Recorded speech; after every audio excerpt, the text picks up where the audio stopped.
Hello Peaches! So today I'm going to do the Q&A that I told you guys about, and it's just a random Q&A with a bunch of random questions, so I'm just gonna get right into it. The first question is from Cute Ghost Life, and the question is, do you know BTS and do you like them? I do know a few of their songs. I like a few of their songs, and then there are some of those songs that I heard that I don't really like. It's not really my taste. But in general, yeah, I know them and I kind of like them. Second question is from Maggie Biscard. Now that you're genderfluid, do you ever feel dysphoric? I don't know how to pronounce that word. I do know what it means. No, I don't. I did before I found out I was genderfluid, but now that I know, I don't feel like that. I don't know how to explain it other than just say I don't feel like that anymore. Next question is from Squeedo94, and they ask, aren't you worried about STDs since you have multiple partners? I don't know if you ever watched any of my videos, because I don't know where the hell you get that from. I don't have multiple partners. I am as single as I have ever been. I haven't done anything with anyone for like a year now. So, and yeah, so I don't have multiple partners. Also, I prefer to be monogamous. So I do, like, if I could choose like what I wanted the most, I would choose to just be two people when I one day get a partner. However, I have been in a poly relationship and I might do it again, but that's only if the person I'm with, like, and have feelings for, only want to be with me if it's a poly relationship, if that makes sense. So it's not something I like really want, but I could do it for the person I'm in love with. If I have that strong feelings for them, I could be able to live with being in a poly relationship. And also, that is not the kind of poly where you can just go out and bang anyone and everyone that you want to. Nothing like that. The only poly relationship I would accept being in is where you have multiple relationships, like serious relationships, multiple boyfriends and girlfriends, not multiple sex partners, but multiple life partners, I guess. So no one night stands at all. The only way I would let my partners be with someone else is if they also had feelings for them and if they were in like a relationship thing with them. So I don't know where you got all that from. But if I one day come into a poly relationship, I will not be worried about STDs. First of all, because I would only agree to do it if everyone involved only did it with like person and people that they're in love with. So like no one night stands, no creepy guys from bars just banging them who probably has every STD there is, like nothing like that. I would only allow me and my partners to be with someone that they trust and that they're in love with. And you know, when you're in a real relationship with someone and you love and trust them, then you would obviously tell them, or obviously trust them to tell you if there was some sort of STD involved. And I would also obviously use protection to begin with, just in the beginning. But since I would only allow like a poly relationship if it's like with people you trust and love and everything, then I'm not worried about STDs, because I would only be with people who are trust enough to tell me if there is something. And as I also said, of course, use protection. So yeah, I'm not worried about STDs because I take care of myself and I'm not that kind of type. I have like no idea where you got that from, because in every video where I talk about these kind of things, I always say like I cannot have sex with people that I don't have feelings for, and I'm mostly monogamous and all that kind of stuff. So I have no idea where you got it from. No idea whatsoever, but there's that. I'm so single. I'm more single than I've ever been right now in my life, and I'm not worried about STDs if I one day get into a poly relationship, which I would prefer not to. would prefer a monogamous, so there's that. I decided to answer it anyway because I'm not sure if I said something that could be misunderstood as that, so just in case other people out there are also thinking this, like, I just want to clarify that I'm not the kind of person who has several partners unless I am in a poly relationship, but then it's also only like serious relationships I'm in. It's not just random sex partners. But I would like to say that if you are in that kind of poly relationship where you can just bang whoever you want, or if you're just that kind of person without being in a relationship, you should never worry about STDs because you should always protect yourself. Like, if you don't use any protections, then of course you should be worried about STDs, but then you kind of deserve to get it because you're a fucking idiot for not using protection. So I don't think anyone should ever be worried about it, because if you do what you're supposed to do when having sex with someone you barely know, then you shouldn't get it. Then you don't get it. Of course, if you don't use protection, I can understand you're worried, but then you're also just kind of an idiot for not doing it, so it's kind of your own fault. So no, neither way, even if I was one of those people who just went out and fucked everyone, I would not be worried because I would use protection and I would take care of myself. So no. Next question is from Or Trask, and they ask, if you could get a superpower, what power would you choose? I think I would choose teleportation, because first of all, that would save a lot of money just on transport, just going to my mom or going to the mall or going to whatever, but that way I could also just travel and I would save a shit ton of money on like flight tickets and hotels, because you know, I don't need to spend the night there in that country. I could just teleport back into my own bed when I'm tired, and then I can spend all my money on shopping in London and Harajuku and all that kind of stuff. It would be so awesome. And also for like concerts, I could get free concerts because I could just teleport into the concert without having to pay to the entrance. Teleportation it is, definitely. And Dravis98 asks, do you have any tips for growing your hair a little quicker? No. I have the slowest growing hair in the world. And it's always been like that. Ever since I was little, before I started dyeing it, before I did all this shit to it. It was the thinnest and it was growing slowly. I always had like silky hair. So I don't have any tips other than have patience and wait. I know I see a lot of these videos with like, oh, how to get your hair to grow like 50 meters in one day. And that's like bullshit.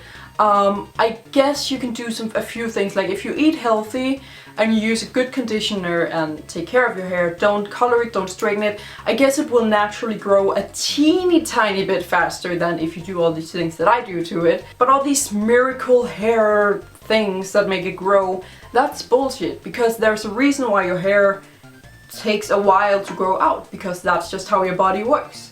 So instead of rushing it, instead of putting a bunch of shit in your hair that might ruin it just because you heard somewhere that it's good for it and it will make you grow faster, just let your body take the time it needs. Just let your scalp and your head take the time it needs to make the hair and to grow it out. I don't see how it would work that you putting coconut oil or whatever the fuck people use can make it grow faster. It might make it grow a teeny tiny bit faster because it is soothing for the scalp, but so is a regular conditioner or a good conditioner. And that's also the same with like diets. Let's just talk in general, but like diet, I see all these miracle diets, like eat for 5 days and don't eat for 2, and then eat only carrots and then eat a piece of cake.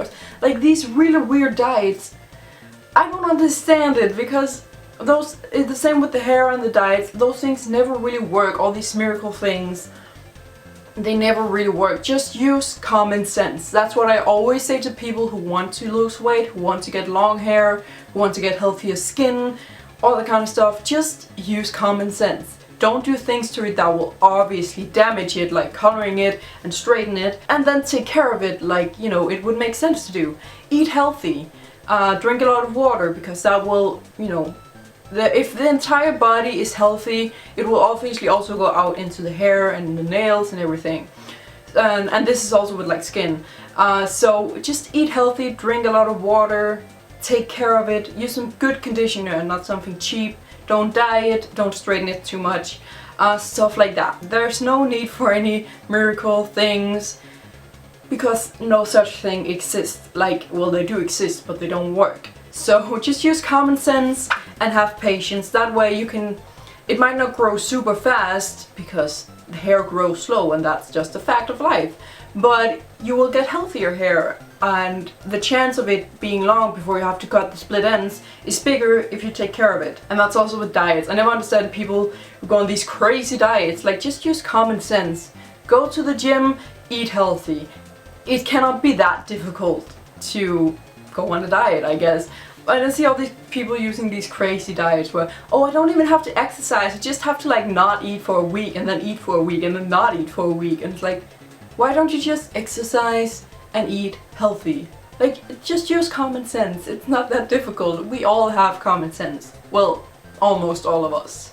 There are some people out there who don't have common sense. But I really do appreciate your question, because I can totally understand you. A few years ago I was searching the internet for the magical way of getting long hair from one day to another, and I figured out that just doesn't exist. And I can totally understand where you're coming from, because some days I just freak out that my hair is so short. I get so angry and I just want to get it long. So I can totally understand you. It can be really frustrating, but it's how it is, and you just have to deal with it. Next question is from Injector Edits, and they ask, where did you get your name from?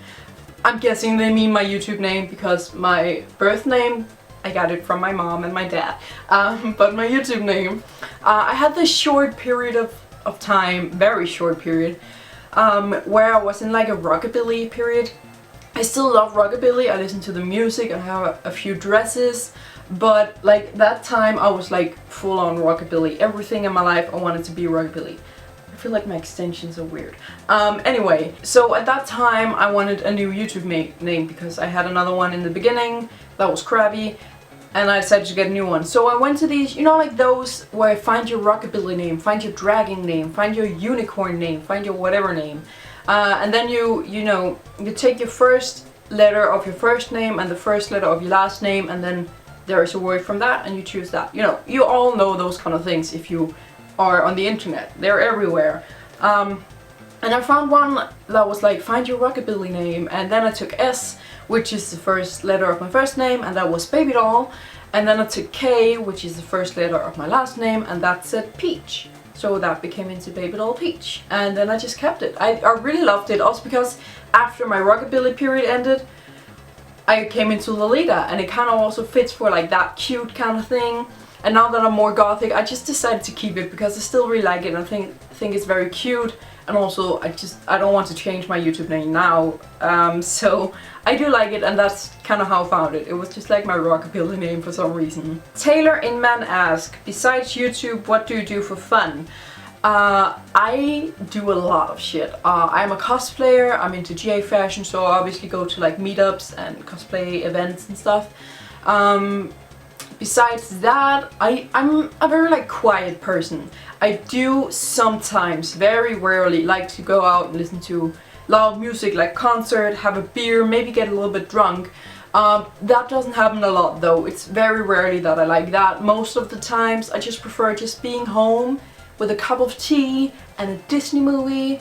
That's nice. So stuff like that, just watching movies and a lot of TV series. I have so many TV series that I watch right now. And then just nice, cozy with a blanket, and also crafty stuff, as you probably already know. I love doing crafty stuff. I love making things, being creative.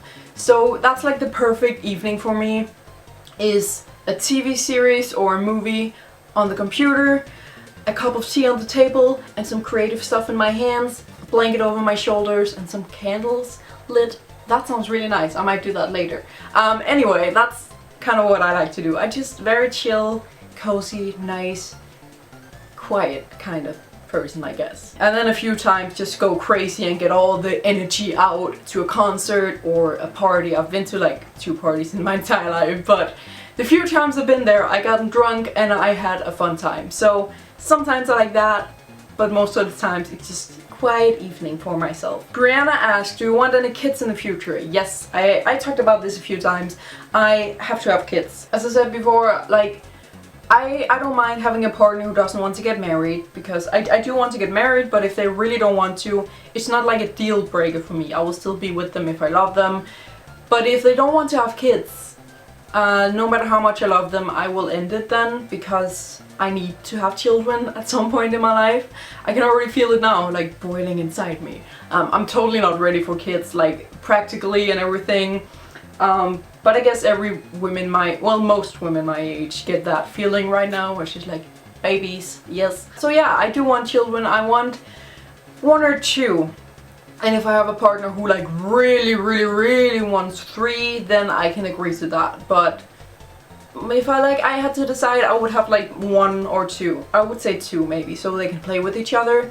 So yeah, I have to have children. John Burnley asked, do you wear stockings and suspenders? I wear stockings, but mostly in the summer, because right now it's freaking cold outside, so as soon as you go out you have to wear pants. But in the summer I wear stockings all the time. I think most women does that nowadays, because it's very in and fashionable, and you can get all kinds of stockings and you can buy them everywhere. So yeah, I'm almost every woman does that in the summer. So I do that too. And suspenders, I think no. Well, I had a scene period, as some of you guys may know, where I did wear suspenders like hanging down from my pants. And I have 1 pair of pants that has that. I rarely wear them though. Other than that, I only wore them once, where you wear them like you're supposed to, over your shoulders to keep your pants up. And that was only because I was cosplaying the 11th Doctor from Doctor Who, and he has those red suspenders. So I don't wear suspenders. I only did it once the real way, and then a couple times like when I was a scene kid, like just hanging down. So yeah, I don't wear suspenders, but I don't think a lot of young people nowadays do that. Maybe it's a hipster thing. I don't know. I guess hipsters would wear that. It is kind of like hipster thing, I guess. But I'm not a hipster. I don't wear suspenders unless it's for like cosplay or something. OC or booze. There's a like middle in the middle. I don't know how to say it. Anyway, they ask, there's a goth YouTuber or the goths don't talk about, to the point. What are your thoughts on Mr. Black Darkness 666? So I checked this guy out because I was like, that's kind of weird, like a goth YouTuber that no other goth YouTuber talk about. He does have a lot of subscribers, so it's not just like, oh, he only has 5 subscribers and no one heard of him. No, he does have like 65,000 subscribers, I think. The reason why goth YouTubers don't talk about him, I never heard about him until you asked, and then I checked him out and tried watching a few of his videos. The reason why we don't talk about him is because he's not what I would call a goth YouTuber. He is goth and he is a YouTuber, but when I talk about goth YouTubers, I mean like people like me, or it's Black Friday or Riri Phillips, someone like that, you know, that makes video about the goth subculture or something with goth. His videos has nothing to do with goth other than the fact that he wears some black lipstick sometimes. His videos are like really weird. I'm not a personal fan, I don't really understand them, so I couldn't watch all of them because I was just like, this is weird. But his videos are more like funny and weird, like he made a video where he's eating a cactus, you know, stuff like that. I don't know. So I guess that's why goth people don't talk about him, because I don't think a lot of goth YouTubers know about him, because when goth YouTubers search for other goth YouTubers, they obviously search for like goth videos. And since he doesn't make goth videos, he doesn't show up when goth YouTubers search for that, and goth people just in general. So I don't think that goth people are his audience. Well, probably a few goth people watching him, but you know, it's not his main audience, where it's Black Friday's main audience is goth people, because that's what he makes videos about. I think his main audience is like people who want to watch some funny, crazy, weird videos. So that's why we never talk about him, and why I never heard about him, because he doesn't make videos that has anything to do with the goth subculture, and he doesn't make videos that I ever search for or look at or watch or anything. So yeah, that's why, I guess that's why. I don't know, I cannot speak on behalf of every goth YouTuber, but as far as I understand and as far as it goes for me, that's how it is, I guess. Nara's Life asks, how old are you? I'm 21. I was born 22nd of July 1995. And the last question is kind of a weird one from John King David. Ask, have you ever farted when having sex or when you masturbated? No. I don't think so. I know I haven't done it while having sex because I think it's one of those really awkward situations that you would remember and that would just scar you for your entire life. At least that's how I work. So I know I haven't done it while having sex, but I really don't think I've done it while masturbated either. But I also don't think it's one of those things that you remember that vividly because you're alone, so who the fuck cares if you fart? I don't know, it's a weird question, but I really don't think I have done it while masturbating, and I know I have never done it while having sex. That's like my biggest fear almost. The most awkward thing that could happen? Like no, but it's bound to happen because there's so much going on down there in that area when you're having sex. And especially when you use like all the kind of stuff that I like to use. The chances of farting is pretty big. But yeah, so it's probably going to happen someday. I just hope that it will be a silent one then. So that was kind of a weird question to end it on, but thank you guys so much for all your questions. They were really, really good. Press the like button if you like this video. Don't forget to subscribe to my channel as well, and thank you for watching.